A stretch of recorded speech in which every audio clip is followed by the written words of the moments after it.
Comment éviter les poils incarnés? C'est très facile, vous allez voir.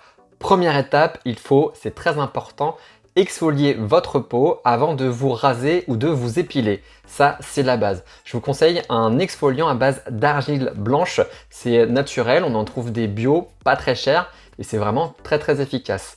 En fait, le fait d'exfolier, ça va venir assouplir la peau et ça va éviter que par la suite, les poils aient du mal à ressortir et donc rester bloqués et créer des poils incarnés. Donc ça, première chose, s'exfolier la peau, donc que ce soit au niveau de la barbe, si vous vous rasez, si vous faites les contours, ou alors au niveau du corps, le torse, les aisselles, peu importe, voilà.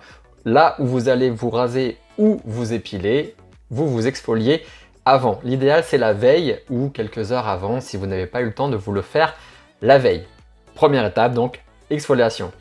Deuxième étape, ça va être de ramollir la zone que vous allez épiler ou raser. Pour ça, tout simplement, on va utiliser de l'eau chaude. Donc, c'est pour ça que l'idéal, c'est de le faire après une douche bien chaude. On ramollit la peau et ensuite, on pratique son rasage ou son épilation. Donc, deuxième étape, on ramollit. Troisième étape, ça concerne uniquement le rasage. Donc, si vous vous rasez, ça peut être le torse, ça peut être au niveau du pubis, ça peut être sous les bras, les contours, etc. Moi, je vous conseille d'utiliser ensuite de la pierre d'Alain. Pourquoi? Parce que lorsqu'on se rase, on crée des micro-coupures qui sont des fois invisibles à l'œil nu, mais qui sont quand même là, qui vont créer donc des irritations et qui peuvent aussi engendrer des petites infections, même très légères, mais ça va venir faire rougir la peau, ça va venir l'abîmer et ça peut favoriser du coup l'apparition par la suite de poils incarnés. Donc si vous vous rasez, un petit coup de pierre d'Alain, et on est bien. Ensuite, quatrième étape, ça va être l'hydratation. Une fois que vous avez fini de vous raser ou de vous épiler, c'est de toujours, bien évidemment, hydrater la peau. Donc, si c'est sur le visage, utilisez un hydratant visage. Et si c'est sur le corps, je vous conseille évidemment d'utiliser un hydratant pour le corps.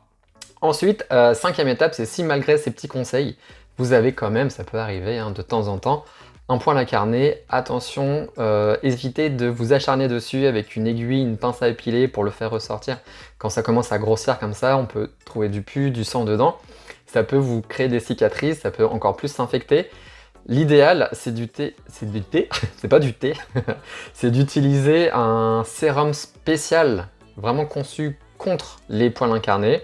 C'est un petit produit, je crois que ça s'appelle SOS poil incarné, je vous mettrai le lien en description. On vient juste l'appliquer sur le poil incarné, ou sur les poils incarnés, si vous n'avez pas de chance et que vous en avez plusieurs.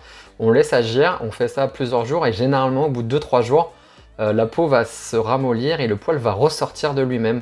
Donc c'est beaucoup mieux que de venir se charcuter, de se faire des trous comme ça dans la peau. Et grâce à ces petits conseils, logiquement, vous n'aurez plus de poils incarnés à la suite de vos épilations et de vos rasages. Voilà les amis, on se retrouve très bientôt pour une nouvelle vidéo. Prenez soin de vous, à bientôt. Tchou! Huss!